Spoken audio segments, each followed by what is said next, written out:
नमस्कार साथियों। अब हम पढ़ रहे हैं क्या अगला सिद्धांत क्लार्क हल का।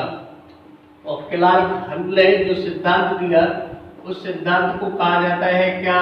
प्रबलन का सिद्धांत। उसे क्या कहा जाता है?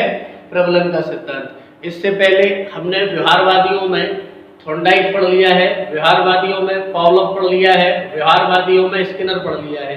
पिछली वीडियोस में आप एक बार देख लें, हर चीज स्पष्ट हो जाएगी। अब हम आगे आज जो चर्चा करने जा रहे हैं वो हम चर्चा करने जा रहे हैं हल के प्रबलन के सिद्धांत की। तो सबसे पहले हल के बारे में कुछ बातों को जान लें हम। वो ये कि पहली बात जो हल है ये हल संयुक्त राज्य अमेरिका का क्या है? रहने वाला है। संयुक्त राज्य अमेरिका का क्या है? रहने वाला है। ठीक है, तो देखो संयुक्त राज्य अमेरिका का है। दूसरी बात, इसने 1915 में अपनी पुस्तक कौन सी? प्रिंसिपल ऑफ बिहेवियर में क्या किया? इस सिद्धांत का प्रतिपादन किया। इसके बाद 1951 में इसको इसने क्या किया? संशोधित किया। और संशोधित करने के बाद एसेंशियल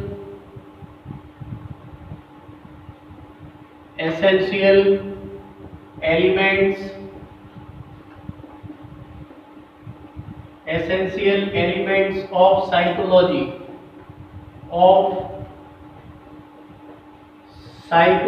में इसने क्या किया? प्रकाशन किया। किसका? संशोधित किसका? सिद्धांत का। तो इसने संशोधन किया कब? 1951 में। तो 1915 में पहले प्रिंसिपल ऑफ बिहेवियर में इसका प्रकाशन किया, फिर 1951 में एसेंशियल एलिमेंट्स ऑफ साइकोलॉजी नामक पुस्तक में क्या किया? इसका प्रकाशन किया।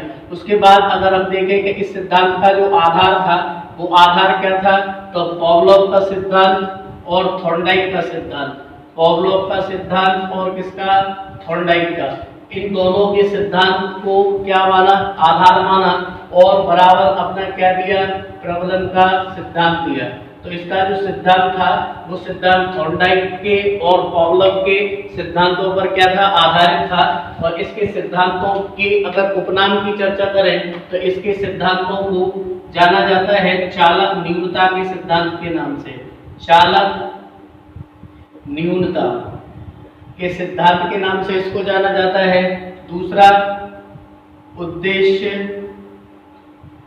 प्रवणता के सिद्धांत के नाम से इसको जाना जाता है। तीसरा,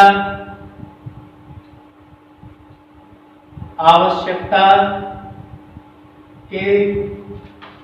की पूर्ति के सिद्धांत के नाम से भी इसको जाना जाता है। आवश्यकता की पूर्ति का सिद्धांत भी कहा जाता है इसको। ठीक है, और इसको गणितीय निर्गमन का सिद्धांत भी कहा जाता है। गणितीय निर्गमन का सिद्धांत भी इसको कहा जाता है। गणितीय निर्गमन का सिद्धांत भी इसको कहा जाता है। अगला इसको जाना जाता है परिकल्पित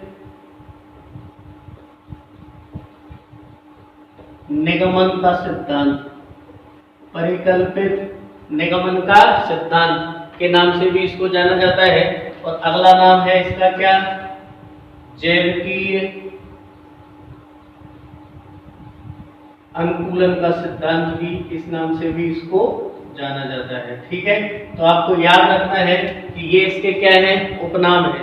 तो आपको याद रखना है ये इसके क्या है? उपनाम है। प्रबलन का सिद्धांत जिसको कहा जाता है या चालक न्यूनता का सिद्धांत कहा जाता है, इसको उद्देश्य प्रवणता का सिद्धांत कहा जाता है, आवश्यकता की पूर्ति का सिद्धांत कहा जाता है, गणितीय निर्गमन का सिद्धांत कहा जाता है, परिकल्पित निगमन का सिद्धांत कहा जाता है और जैविकीय अनुकूलन का सिद्धांत भी इसको कहा जाता है। ठीक है, अगली बात इसके बारे में याद रखना है वो ये कि ये वो सिद्धांत था जिसे इन्होंने क्या 17 स्वयं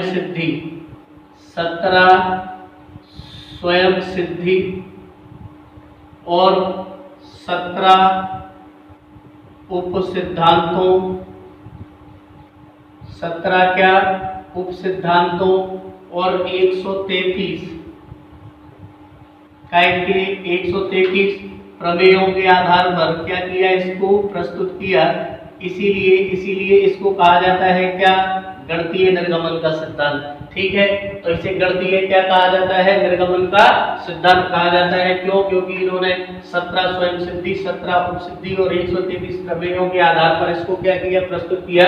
इसीलिए इसको कहा जाता है क्या, गणितीय निर्गमन का सिद्धांत भी इसको कहा जाता है। ठीक है, अगली बात हम यहाँ पर देखें कि ये नहीं, किसी भी पशु में, किसी भी किसमें, पशु में या फिर कहें किसमें, किसी भी मानव में, इनका कहना क्या था कि किसी भी पशु में या किसी भी मानव में क्या होता है, आवश्यकता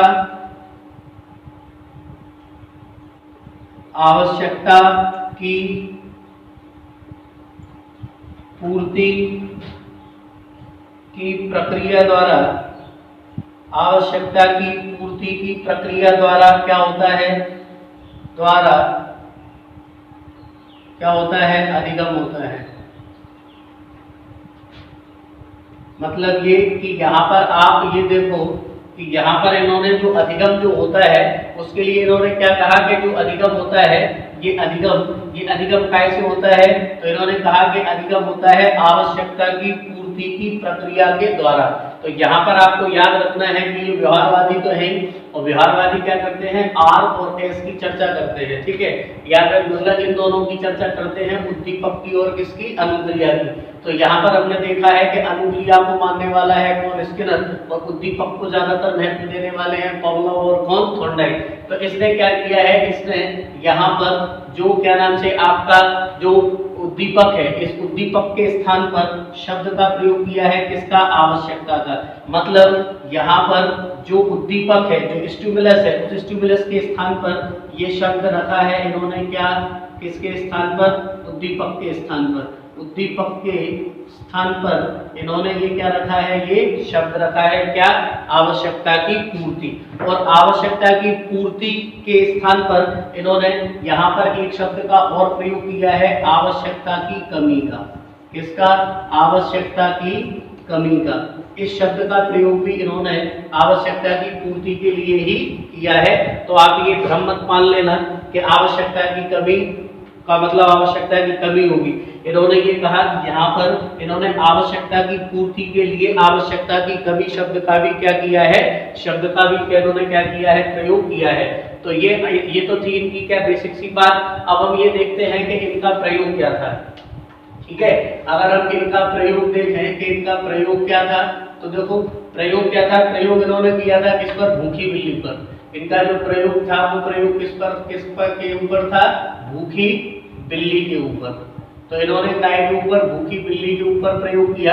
इसी भूखी बिल्ली के ऊपर प्रयोग किसने किया था, तो इसी भूखी बिल्ली के ऊपर प्रयोग किया था किसने, थॉर्नडाइक ने। ठीक है, तो देखो जरा, जो भूखी बिल्ली के ऊपर इन्होंने जो प्रयोग किया, इस प्रयोग में ये देखा कि ये जो बिल्ली है, ये बिल्ली क्या है, जब इसके अंदर जब ये भूखी होती है तो ये तनाव महसूस करती है, और अपने जो भूख है वो भूख इसके लिए क्या करती है, एक चालक का काम करती है।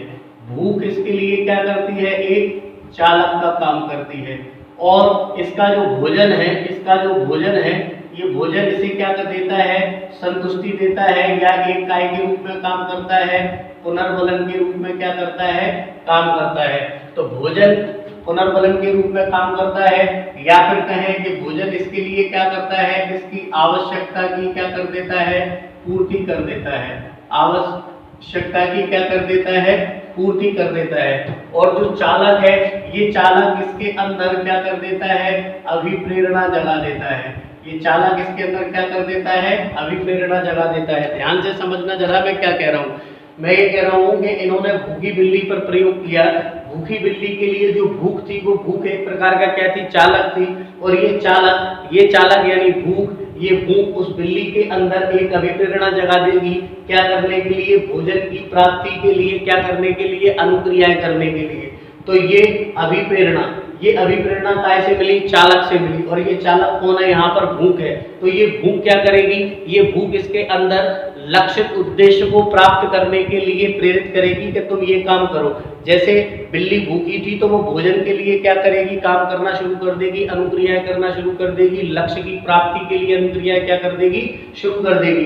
तो इन्होंने कहा कि और जब उसको वो भोजन मिल जाएगा, जब उसको भोजन मिल जाएगा तो उसका चालक क्या हो जाएगा, संतुष्ट हो जाएगा, या फिर उसके अंदर जो आवश्यकता थी उस आवश्यकता की पूर्ति हो जाएगी। और जब आवश्यकता की पूर्ति हो जाएगी तो आवश्यकता में क्या आ जाएगी, कमी आ जाएगी। क्यों? क्योंकि पेट भर जाएगा, और जब आवश्यकता में कमी आ जाएगी तो फिर वो उस कार्य को क्या करेगा, मतलब यहाँ पर अगर आवश्यकता की कमी हो गई है, आवश्यकता की पूर्ति हो गई है, तो फिर वो क्या नहीं करेगी, फिर उतना ज्यादा प्रयास नहीं करेगी दोबारा। फिर जब प्रयास करेगी कब, जब उसमें उसके अंदर उसको फिर से क्या लगेगी, भूख लगेगी, और वो चालक पैदा होगा, वो चालक फिर से उसको क्या करेगा, अभिप्रेरित करेगा।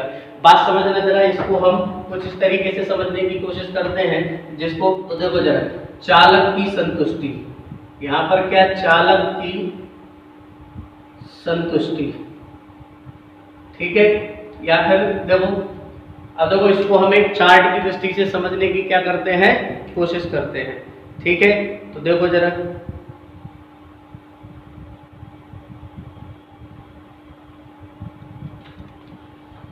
देखो मैंने कहा कि ये भूखी है, तो देखो यहां पर चालक जो है, ये जो चालक है, चालक यहां पर क्या है, भूख, चालक यहां पर क्या है, भूख।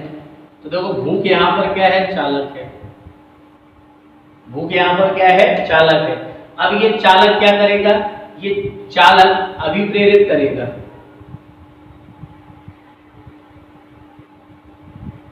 चालक क्या करेगा, अभिप्रेरित करेगा, किसको, क्या कार्य करने के लिए अभिप्रेरित करेगा, तो ये चालक अभिप्रेरित करेगा लक्ष्य निर्धारित या लक्ष्य निर्देशित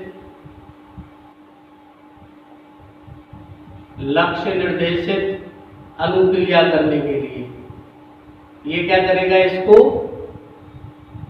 लक्ष्य निर्देशित अनुक्रिया करने के लिए ये क्या करेगा, इसको प्रेरित करेगा। तो देखो ये इसने क्या कर दिया, प्रेरित कर दिया। अब क्या करेगा, जब ये प्रेरित करेगा तो ये कई प्रकार की अनुक्रियाएं करेगी। तो देखो जब, अब यहाँ पर अगर हम देखें तो यहाँ पर क्या हो जाएगी, उसको आवश्यकता की संतुष्टि हो जाएगी। यहाँ पर आवश्यकता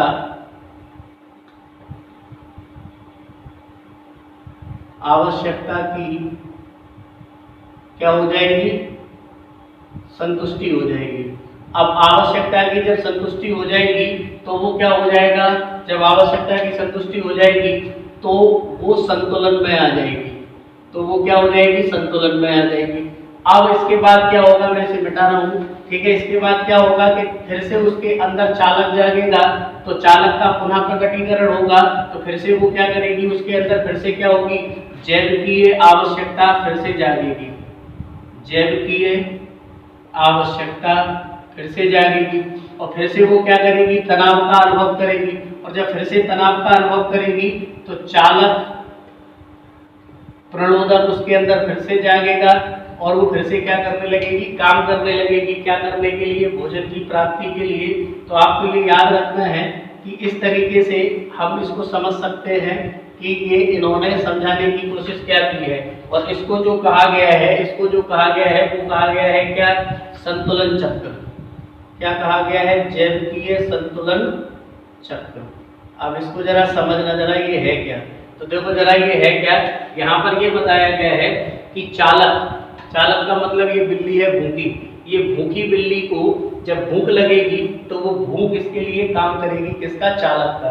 अब ये चालक इसको अभिप्रेरित करेगा क्या करने के लिए, लक्ष्य निर्देशित अनुक्रिया करने के लिए।